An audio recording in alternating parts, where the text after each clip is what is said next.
네, 렌줄리의 심화학습 단계 1단계부터 한번 구체적으로 살펴보도록 하겠습니다. 1단계를 보면 일반적 탐색 활동 단계입니다. 1단계는 앞에서 제가 말씀드렸던 것처럼 1단계는 정규 수업에서 다루지 않는 다양한 주제와 흥미로운 분야를 학생들에게 접하게 함으로써 폭넓은 지식의 영역으로 초대하는 게 핵심 포인트다라고 볼 수 있습니다.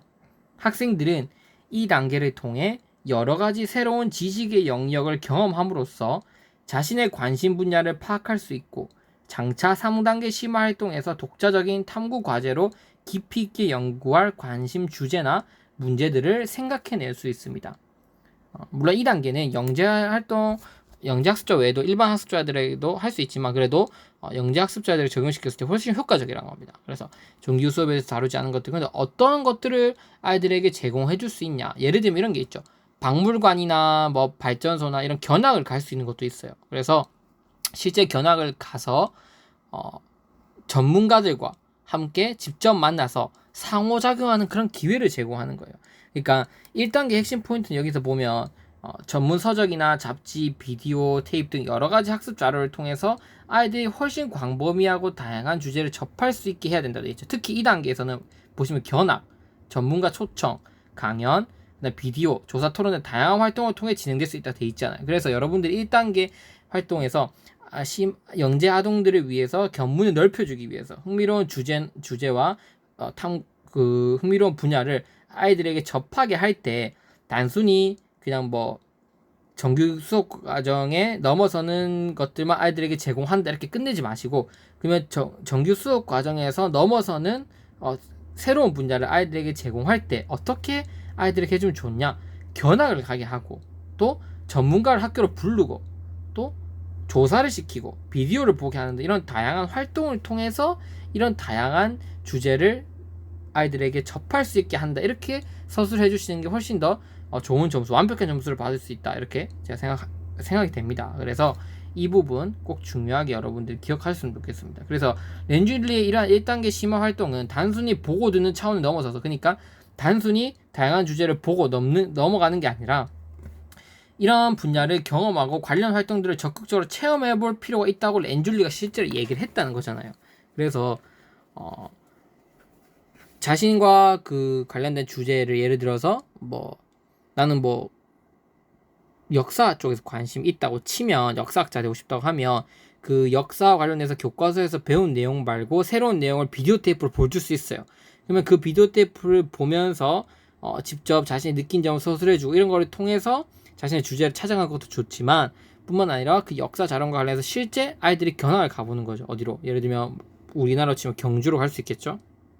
신라시대 유적지나 아니면은 관련된 어떤 자료들을 아이들이 실제로 보면서 느끼면서 경험하면서 그런 것들을 체험해 보면서 아이들이 다양한 주제를 실질적으로 접하고 활동해 보는 그러한 단계를 갖는 게 바로 일반적 탐색 활동 단계라고 볼 수 있습니다.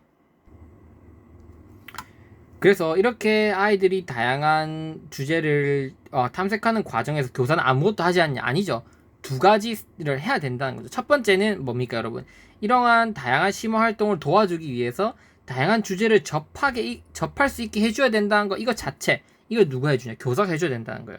이게 교사의 역할이라는 겁니다. 잘 기억해 두십시오.